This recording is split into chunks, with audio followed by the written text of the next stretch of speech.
Hi everyone, in this video I'm going to teach you how to do a set decimal. Okay, firstly, for MacBook user, you can press Command and number 1 as a shortcut to format cells, or either you can just click format on top of here and click format cell. Okay, so for example, I want to change this number into set decimal.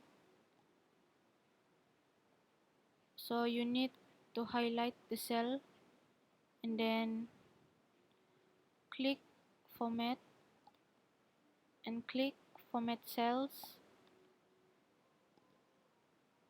and click number. So here you can choose how many decimal places that you want to put in. For example, I want to have 2 decimal places, so I put 2 into the box and then I click OK. Then you get the result on your table.